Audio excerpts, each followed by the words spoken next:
Good evening. Welcome to Earth to the Other Side. My name's John. I'm your host. And my guest tonight is Tamara Calder Richardson. She is a 6-time near-death and multiple spiritually transformative experiencer.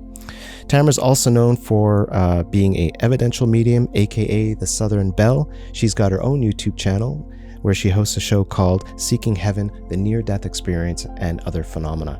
Tamara, thank you so much for being on the show tonight. Welcome. I'm so excited to be here, John. I'm excited to have you. I've been looking forward to this. So Yeah. you, of course, had, as I mentioned, 6 NDEs. And I guess we'll just start with the first one. What do you think?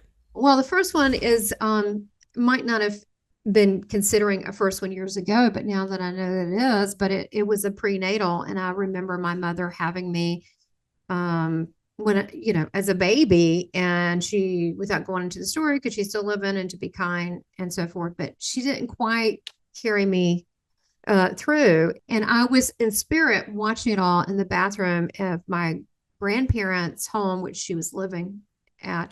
And I just felt love for her. And I felt, here's a young girl. It wasn't very popular to get young out of wedlock, back in the 1800s.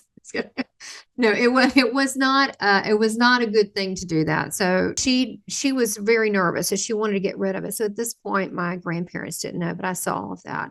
And so that was my first one because I remember being the spirit, having opinions, being around here.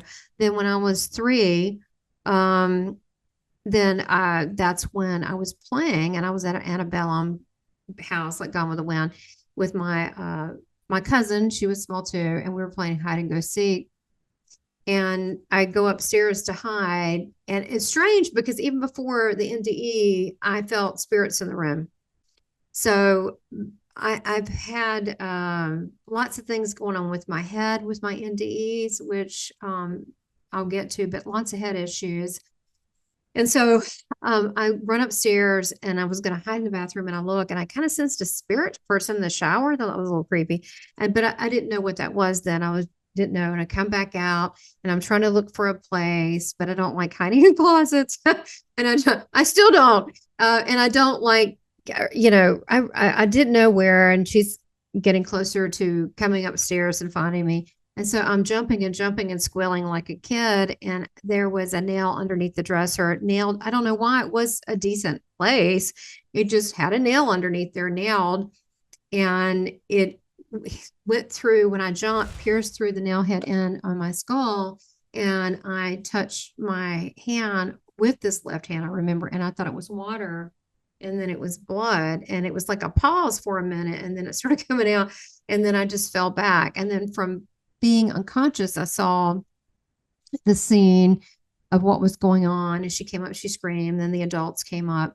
And I was watching all this outside of my body, and then I could watch what they were doing. And then one lady, my mother, came in there, and she goes, "Oh, she'll be fine." I guess she fears all kids get knocked out. I don't know. And then finally, the lady of the house, which was my uncle's mother-in-law, called my grandmother, the matriarch. And so I could hear her conversation downstairs. I could hear what they were saying there. I could see outside. It was truly multidimensional. And then I saw, it was what you would imagine like a high level angel healing my head with hands. It was about 9 feet plus tall, maybe 10. Golden light over my head. And then at some point, my grandmother comes. I go back into my body. It was a lot of pain. And then when we left there, we went, this is back in the day, we went to her internist. Like, it was like you don't do that now. So they're like, took her in the back door. They're like, "Come on in, I'm opening the office for you." It was a small town. And so they said that had a contusion to watch, me and all of that. But I had a hole literally in my head for 2 years, because what are they going to do? They can't sew your skull up. I mean, they can't, And so, at that point, I started seeing on a regular basis spirit people. Not that I didn't sense that before. And we do have people in the family that are like that. No one chooses to do this professionally, but my grandmother was like that. I have a cousin that's very much so a medium, but she won't have any part of it. It just, I don't know. And it's kind of sad because she's quite got a gift. And so that was my third one, and the after effects were every night I would go to bed, I would see people in my room. That sucked because who can get a good night's sleep when who are these people? Like I didn't know who these people are, and then eventually after years of being afraid of that because that never stopped, then I eventually befriended them and talked to them, and I still talk to spirit people. I trust them a lot more sometimes than people.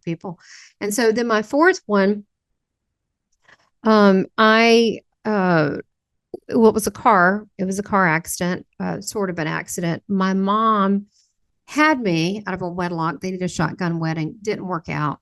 Maybe a couple weeks. It was like a white trash situation. It was not good. And my grandmother, she called my grandmother, and I had a bunch of uncles. My mother had brothers, and she's okay. If I come get you, that's it. It's a one-way trip. And she's like, no, come get me. This is not good here. And I think at that time he was abusing her. And so, anyhow, they came. And for as my NDE, that situation. So your second NDE was when you fell on the nail, right? On your head? Well, yeah, I jumped up under the dresser and it kind of did that. And then I saw spirit people. And then the next one was the next year. And my mom, she was married, shotgun, didn't get married, then she got divorced. She wasn't really married long, like a couple weeks, but she now is older and she had not been married. She's been living at home. So she was looking for a husband and a father for me. So she liked this guy. He was a DJ and she wanted me to meet him. And my grandma and my granddaddy didn't like him because he was kind of like a player, like he like dressed like really groovy and all these pretty air.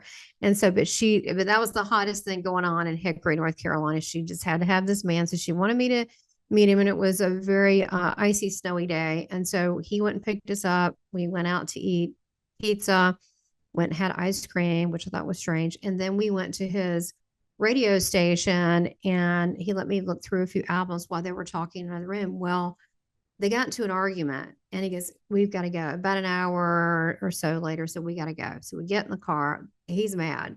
She wants to get married. He doesn't. He wants to wait till he has enough money. And so she's ready to get out of the house under the thumb of her mother at this point because she's a young 20-year-old. She didn't want to be told what to do. So we're in the car. They're arguing. He slams on the brakes. No, there's no cars out. It's an icy day, like black ice everywhere. And my grandmother urged us not to go, but he slammed. She probably knew because she had abilities. Slammed on the brakes, and we hit a large tree. We hit it on his side and got wedged in. It wrapped around. But with me, because I'm only 4 years old and a free car seat. Yeah, I know.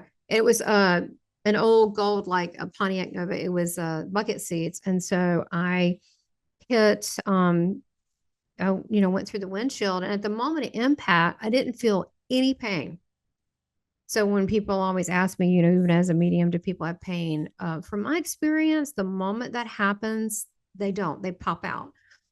Even accidents, that it's just like God knows how to do these things. So at that moment, I was in darkness, total darkness. I couldn't feel or see anything. I was just in total darkness, but I had my consciousness, and I got the perception of being in a tunnel, even though a tunnel is really not. I mean, people talk about the tunnel, but it's only like 30%. But it felt like a tunnel. It could have been a portal. I don't know. It's just a sensation of that. And then I started feeling a little fearful because I didn't know where I was and I couldn't find my feet. I didn't know where I was. So down at the end, coming toward me, it was a figure coming toward me as it got closer. And I'm just kind of observing. It was Jesus, but he had like his hair going back like a fan, and he had people behind him. And he was, it was him. I didn't really. My grandmother told me about him, but I didn't really go maybe to church 2 or 3 times. But I knew it was him. And then behind me, I didn't know them, but yet I knew it was my family. And so he told me how to go back. And I said, and then at this point I'm going, I don't know, it's kind of hard here. I really don't want to go back. And then he's like, no, you can, and you will. As soon as he said it, I was back. And so when I came back, I was not in my body. but the scene that I saw was like kind of a little outside of my body.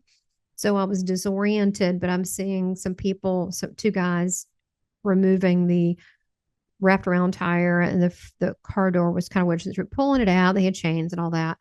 And I'm dazed, but I'm seeing, the windshield shattered, and so forth. I think what happened is my body completely busted the window, and I was little. So I had like, was it two or three? Two. Well, they kept finding it. So maybe a third time I went in for sinus stuff, they found more cartilage. It busted my nose, which I'm thinking about.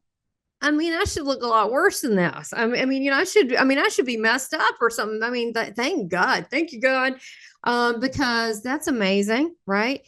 And even though Right. I had the cartilage and all of that, still, and so I had for a long time a broken nose. They finally corrected it when I was 18 and just took a lot of cartilage and had sinus. They took more out. I think it was a couple more times, but that was later in life. But anyway, we went back to the radio station. I was all busted up and blood. And even the cleaning lady that was there, she's like, I'll take her.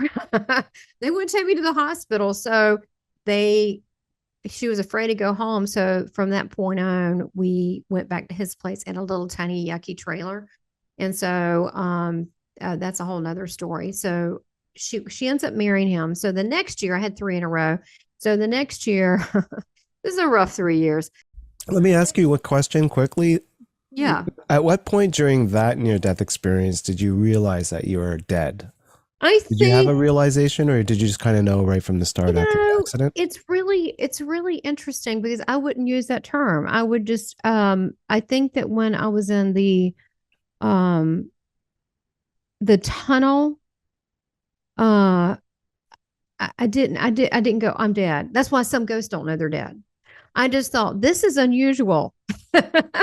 And so I had to have someone show up and tell me what's going on. And I just knew wherever I was, I wasn't supposed to be there. I didn't think that we're dead because I was consciously thinking. I will add on to this. When I did come back, I was by a location. I did see a rip. The best I could explain, like in the universe, it was like I was here in this world, but there was a rip I could see in time, and it looked much like David Ditchfield's "Shine On." That I call it a God portal. It's all orange and fiery. That's what I saw, but it wasn't scary. It was magnificent. And then I saw that same angel, fiery and golden. I used to. I knew that angel as Uriel. I didn't know that was an actual angel, but at the time, many, many, many years later, but there. And then I also saw different dimensions on the other side in the frozen. Uh, it was a park, and I saw a Native American family.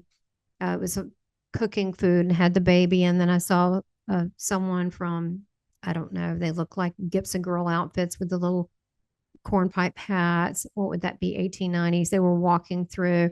That wasn't there in a hot air balloon. So I was seeing some kind of other overlay of time periods. I don't. So that makes me question: is time linear? I would say no. Okay, but we can go back in time because I do this little thing where I time travel. So when you say it's astral state, it's very cool stuff. Anywho, going back at the time, I was this little kid looking at all this, and then behind me there was a firehouse, and there were all these. They were spirit people, but they look like people to me, but they were dressed in different time period fireman outfits. And then I saw different time periods. And then this one lady from, I guess, the late 30s, no, yeah, maybe late 30s. She had a little pillbox hat. And she goes, "Hi, I'm Judith Hefner, and your grandmother knew my mother and shopped at her jewelry store." And she was like a spirit person. I'm like, and then they were like, yeah, I heard her whispers. They said, "You're the one who carries our voice." I had no idea what she meant. But I'm a pretty good evidential medium because it helps being dead because you get this relationship going with the spirit people. So anyhow, that was very interesting. The things that happened with that, and I definitely feel like that it felt I couldn't go. I don't know if I ever knew anything normal, but I couldn't go back to normal after that. So So what did Jesus look like to you, and was there anything that was said or transferred to you, so to speak? I got the feeling that he knew ahead of time what was to happen, and he had like a real purpose for me. I got that. And this, he kind of looked like it, in my opinion, like an icon at that moment, like you would imagine. Like he had the white on with the blue sash. He kind of looked, even though did not uh, see really serious. Well, I might have seen serious pictures of Jesus, but he looked kind of serious. He looked kind of serious to me, like, that it was important. But later on, I see him and he looks more like the rock star Jesus. He's like really cool. But in this, he was kind of serious and kind of iconic looking. Um, and so, but the next year's with the big one that I had and didn't see that coming. But we moved to Raleigh, North Carolina, and my mom married him. He was doing the paperwork to have me adopted. And she was working during the day as an administrative assistant. She was a housewife. While she was gone, he was molesting me. Like I was hiding in the bed, I was hiding in the clothes, I was trying to, I was a little person. So I finally started having these conversations with God. You don't have to be religious to do that. And I was going, I can't do this. I don't know what this is. I just don't want to be here anymore. And then finally, I said, just can you kill him? But I didn't know that was bad. Like killing was bad. And then I started feeling, oh, that's kind of bad, right? Or just take me. I really don't care. And so that's really kind of what happened. I had pneumonia and it got worse. And it was one night. I remember what was on TV. What we had this really cheesy gold fuzzy sofa. Oh my God. And it was really groovy for the 70s. My mom was into groovy stuff. They were like the groovy family, had the groovy friends. They were like hipsters and stuff. And so I remember laying there and getting sicker and sicker. And it was about a day. The next day, I was even sicker, and my mom didn't take me to the doctor or anything. And finally, it got really bad. My fever got to 103.9. Sounds like a radio station, but it was not a good radio station. And then this my stepdad, which wasn't at the time, was in the process. He's like, no, we don't have the money. We're not going to take her. It was just irrational. But we were living in an apartment at the time, and my mom tried to feed me. I remember exactly. It was a chocolate milkshake, which I'm lactose intolerant. Okay. And then a cheese, more cheese, a grilled cheese sandwich. And I was like, my lungs were shutting down. I was like, no. And so she didn't know better. And so I laid down. She called the hospital and they said, put her in a tub of ice to get the fever down. And I do remember that as being awful. When you're freezing, you don't want to be in a tub of ice. Because you're thinking, oh, you're hot, tub of ice. No, no, no. The person that's hot is literally actually freezing. So being in a tub of ice, your whole body was horrific. And then she dropped me off, dressed me, put me in the bed. An hour later, checked on me. I was soaking wet. My fever was so high. So she said, well, I'm taking her regardless. So they both got in this car. He had a WKIX radio car. We got in the car.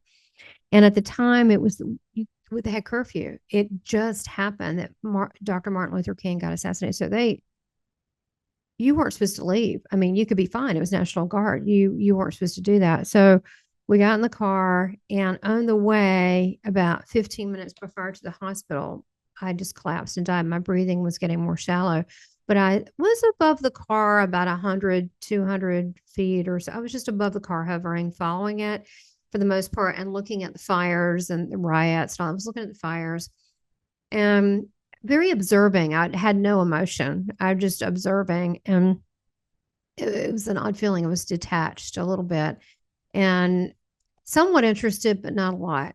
And then we stopped at the barricade, and then I went back in the car area. Not really my body. I just kind of hovered and listened. And he said, oh, I've got my daughter here. She said, did we go to the hospital? So they called ahead. The hospital knew I was coming. They opened all the other barricades, and we went straight through. And when I got there was a team waiting on me. So they caught me in as being dead at 15 minutes, but they worked on me. My heart stopped. I don't know how many times. I can't say, but for 2 hours I was on and off dead till I was never told about this. I actually came to my mom really 3 or 4 years later. And I said, I think we need to talk about something. She goes, how do you know that? And I'm like, a lot of people don't want you to remember your NDs because there are some issues with them that they might have neglected. They don't want anybody to know about, but it's all good. I said, look, it's fine. Everything worked out. But they were doing that. It got kind of gross. I'd go to the hospital and I'd look around. I'd try to help people like an angel. Some guy needed more water, so I pushed it off so they would get him a new glass. There was a lady having a baby, and she was dying. And I said, fight, your daughter needs you. I thought, God, this is a great job. I'll just stay like this. And so really enjoyed that job. And then I go back and look at the body. I'm like, oh, God, it's so gross. And I'd leave again. And so eventually, after 2 hours, they couldn't get a pulse. They covered me with a sheet. That was hard to confront. And I don't know why. That's so final, covering you with a sheet, and that's so final. And I'm like, I couldn't remember that last bit recently because I don't know why, but that was sad, because it was just a little sad for a little child, And so I saw a woman spirit and a man spirit, and I could tell they were Catholic because they had rosaries and they had, their full, like the nun outfit and all of that on. And the woman said, blessed are the children. And they were praying over my body. And I was watching and I'm like, why are they doing that? That's really nice. But I didn't know I was dead because I didn't feel dead. I was having a blast in the hospital. I was zooming around. One little girl did see me. She had a little brownies outfit on. She could see me. But, and I was stopping at the candy machine looking at it with her because I was a kid. I'm still a kid. And so, next thing I know, the scene changed. It was instant. And I was in a different place. I was in a place that you might call look like paradise. Beautiful meadow, beautiful grass, children playing to the left. And then down beside me was Jesus kneeling. And he was very glowy. He was really handsome. He was really happy. He had great teeth. They never show his teeth. He had perfect teeth. He was glowing from within. He had a glow coming out. And I knew it was him. Like there was just no doubt. Like how I just knew. And then I was like, "You're that man I talked to," and because my grandmother said you can trust him. I was like, I had to have some connection. So he said, "Yeah." He thought that was funny. And then he said, "I have something to give you," and I said, "A toy," and he thought that was funny. And because I'm still a kid at this point, I'm 5, and he said, and he took a part of his belt and he wrapped it around my wrist. He said, "No, I want to give you something." He gave me part of the sash. It would look just like threads, like a friendship bracelet. And then he said, "I wrap you in my love, protection, and wisdom. Much is given, much will give. Through the big things, the small things will be done. And through the small things, the big things will be acknowledged." And then he said, I had to go back. I mean, I was like, I wouldn't have it. I'm like, I'm staying here. And he's like, no, you got to go back. I said, no, no, no, no, no, no. And I was doing things to distract him like kids do. No, no, no. I was doing all these things. And he's like, no, you have to go back. He goes, okay, well, you can stay for a little bit. I said, because I said, they're over here. They're kids playing on the roundabout. He goes, yeah, but you got to go back. He goes, we'll walk for a bit. So as we walk, he didn't have shoes on. He had the best looking feet. And I've seen him before again. And his feet look good. They don't look like most men. They look like he went to the salon and had it all fixed. I mean, they look like great feet. And so he's walking and he said, I can ask him any questions. And the grass was very, very soft and that would follow him.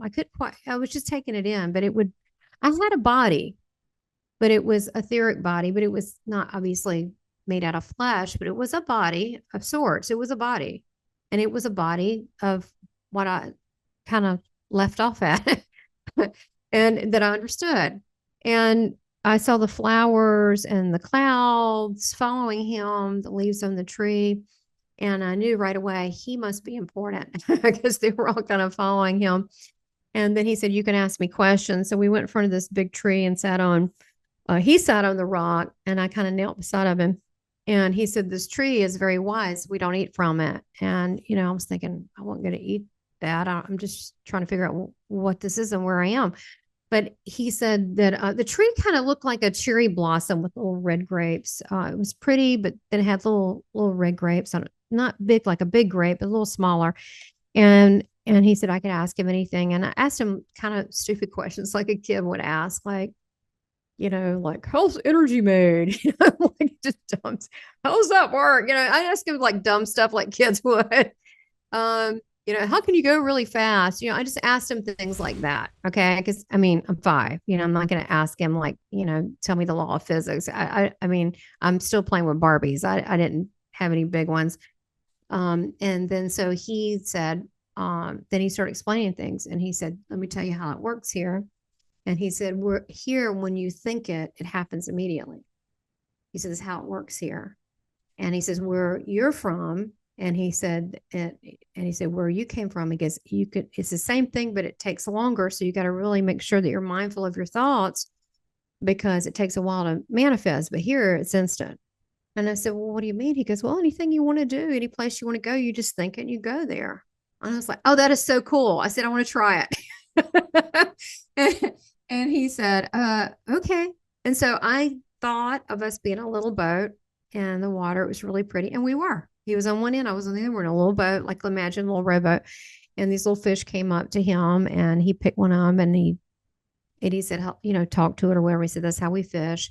And then we just hung out and he answered lots of questions of mine, but they were more personal. They were more, how I like being here. I mean, you got to think it's from a kid's point of view. I don't want to go back to that place. And he goes, I understand. He said, but you play an important role. And I'm like, I don't see how. And then he said, no, but you do.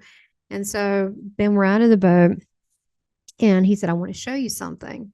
And it was kind of like that Jimmy Stewart movie with the Christmas thing.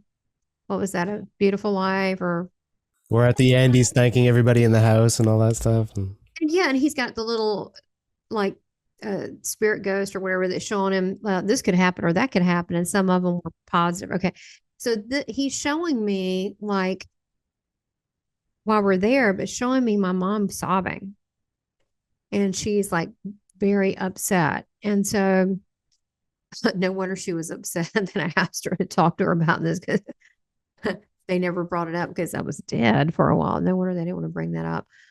Yeah, a lot of India, families do not like, they'll deny it. No, you didn't, because there's some guilt going on there of something that should have been done or shouldn't have been done or what have you. And so there's some guilty parties. They don't like people coming out. But again, India ears, they don't care about that. They're like, I'm just glad to be here and of service, and they don't care. And they've forgiven all those people anyway. I mean, most every India ear I've ever talked to, including myself. So we talked and he said that I had to come back, and he told me my mission, and he told me that I needed to spread love, and he said, but most importantly, he tricked me.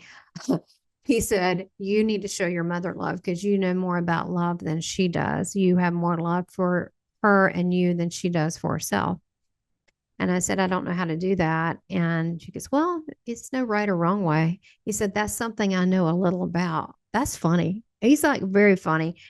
And so what I didn't realize is that years later as an adult, that she knew I was being abused all those years, and I had to forgive her because what's my options? Never see my own birth mother again, or realize she made a horrible decision. And I guess about anyone could agree that would be a horrible decision. and just take the time that I have and love her, with my own boundaries, of course. And so he didn't tell me that lesson would be really hard. And then he said that I had to help and show other people love as an example. And I said, it's just too much. I can't do it. Sorry. And it was like, no. And so he said, there'll be others like you. He said, there are going to be other people. I've already worked it out with them. There are other people with similar things. So they're going to assist you. They're going to be there doing similar things. I'm like, I don't know. I don't know if it's going to make a difference. And because the world's kind of, a lot going on here. It's not all good. And he said that it would make a difference. He was positive. He was convinced it would make a difference, that everybody makes a difference. And that was part of the message. So I eventually came back, but I didn't go in my body. I decided to hover around and play angel again in the hospital. And so he had spirit a spirit guy come to me. It was a doctor. He used to be the administrator of the hospital. He told me his name was Dr. Tippin, and he was kind of he's bald headed, a little bow tie. He kind of looks like that Muppet guy, the little scientist. He looked like that. And he said, "Little girl, you got to go back. You got to get in your body. I'm the doctor." He was the doctor who was the administrator at one point, and I was like, "No, I'm not doing it. I'm helping plenty of people." And so then Jesus had to show up, and I said, "I can't do it." And he said, "Well, I've made your body okay. You can go back." As soon as he said it, I was back. It's not a religious thing. He's just love.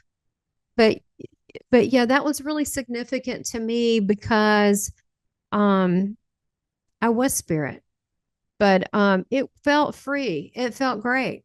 It felt exuberant. It felt like my true state. It felt without bounds. Yeah, it's amazing. Do you think, like, I mean, both of us have interviewed several people who've had NDEs, and it seems like a common theme amongst those who have come and, encountered Jesus in their experience is that he would appear in sometimes in a form, sometimes not. But when it was in sort of like a human or man form, it's often like their descriptions are different. They vary. He could change forms. Yes, obviously he could change forms. If angels can create a body at will, I have a lot of good angel stories. I like real angels manifesting, like as people. It's so cool. But if they can do that, well, certainly Jesus can. You've had that too. Oh, great. We have so much in common. Oh Yeah, my we God. can talk about that Oh later. my Hey, gosh. listen, I'm wondering, like, how long was it until, like, because you're only 5 years old. That's super young. How long was it until you expressed all of this, or did you ever like talk to your mom or your other relatives, grandfather, about the experience? I mean, honestly, it was maybe 12 years ago I started coming out with this because number one, it's a lot to process, right? It's a lot. Oh, interdimensional, so and so and so, da da da da. Oh, really? You talked to Jesus? I mean, first of all, as a kid, I don't want to be put in the funny farm, right?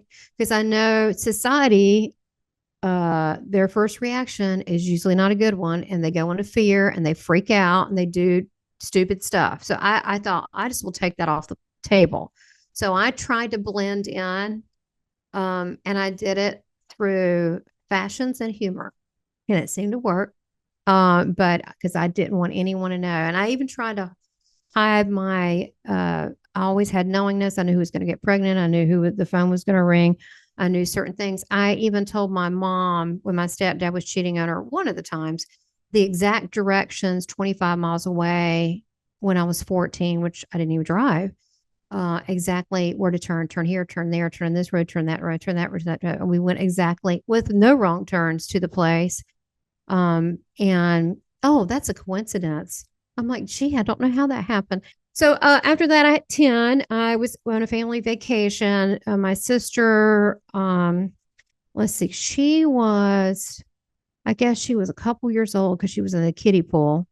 There's a picture of my mom when that happened that day in a bikini. We always walk around in bikinis in our house. We were like beach babes. That's what we did. My little chubby little 2-year-old sister in the pool, and I'm playing in the big people pool, and I'm swimming around, and some teenage boys are playing volleyball, and they don't know I'm underneath the water swimming through their legs, and they trap me under, and I can't get up. And so I started panicking. And then I started hearing it's like a layered chorus of what you would think would sound like an angel or angels, like, whoa. It was like that, but a whole bunch of them. And and I went in my head, I really, really did. I went, oh shit, again. That's what I said in my head. I went again. And then and then it started opening up the water, a light source. And then next thing I remember, I was coughing up water with the lifeguard. And then my mom standing over and said, "What'd you do now?" And I was like, so no, I didn't tell anyone about that for a long time. It's funny. There's a lady, I think she's in Canada. I have to get you her name. But anyway, that's also an India, and she said she saw the same thing with the water opening and the sand. I said, really? And Nicole Brule is her name. I believe she lives in Canada. And so she's had the same experience. I said, you're kidding. So that was that. And then I had a reaction to a menstrual migraine pill that was prescribed by my doctor. And I had taken a couple and I was like, God, I feel like I can't wake up. What is this thing? I said, I'm not good with medicines. I'm very sensitive. I have to be careful. And so one time I took it and I woke up in the middle of the night. I couldn't talk.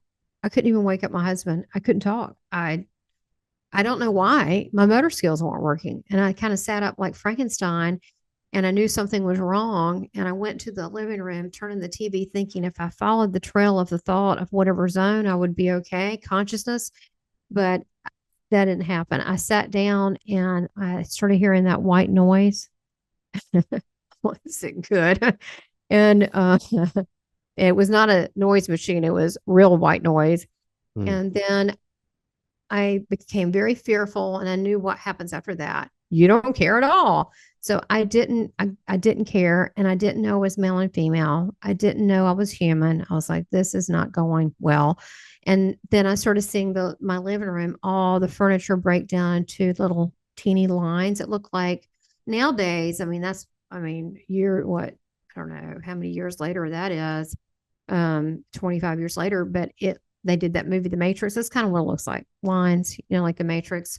But I saw that way back before there was any reference, but that's what it looked like. It was holding together by a structure, like our conscious structure. And so it was being held together. And then I'm out in the galaxy. I can also still see my body. Every time and I was in the galaxy on other parts of my thing before I went to other states, I'm really obsessed with, oh gosh, nebulas. Nebulas are wonderful. I'm very obsessed with them in the Milky Way. So I just kind of go there. I really am. That's supposed to be like where some of our star family people are, but I really like it. So I go there and I like portals. I'd like to have my own portal in the backyard. That'd be terrific. But that's where I went. I was like, ooh, and I went to this most beautiful nebula. And it's funny. I was just hearing a priest talking about how he became aware and he died. And the first place he went was in the galaxy to a nebula. And he was like a Catholic priest. So I thought that's an NDE. So anyhow, I still love them. I have a lot of backgrounds that are like that. I really love the nebulas. But when I came back, I knew it was a version of an NDE, but I was by location. But what I did to come back is I took this one finger because I thought, well, I didn't take too much. It's not like my head was cut off. I got a shot at this. So I poked my body on the side of my leg till I came back. And I put my consciousness back in. When you were in the hospital playing, the superhero game, and you managed to actually physically move a glass to get the attention of the nurses, so how did you do Through that? my mind, I just went, that's kind of a good question, John, that I have never been asked that question because I was spirit. So I couldn't go. It would have been a lot of effort, right, for me to go get a water and pull the water. And there's the picture, there it is in the 3D world. Because you're not physical. So I'm just wondering, is it like, the movie but Ghost where physical. You found the intention and you were able to. That's correct. And so what I did for me to get the pitcher water and bring it in spirit, that's a lot of work, right? I would have needed some help from other spirit people. So it was a lot easier for me. I went and I just went with my intention off. And that's how I do it now. I do it off. Or when someone wants a healing, I said, now, and then, for God's divine will, now it is done, like that. So, it's intention and, bringing it in the present, like now and owning it and all of that. But yeah, that's how I did that. And I take, these spiritual things that happen. And then, we talk pre-show, and I don't know if you want to get into that to another episode, but, UFOs and seeing that, having experiences. And no, we're going to get into that. Not today, but I feel so grateful to experience all these different things. And that I feel like my journey's continuing. Well, Tamara, thank you so very much for coming on here and sharing your stories, your experiences. It's been a real delight, and I can't wait to do the next one because we have a few more to get through. Oh, just a joy. Thank you so much. Thank you. Much appreciated. God bless.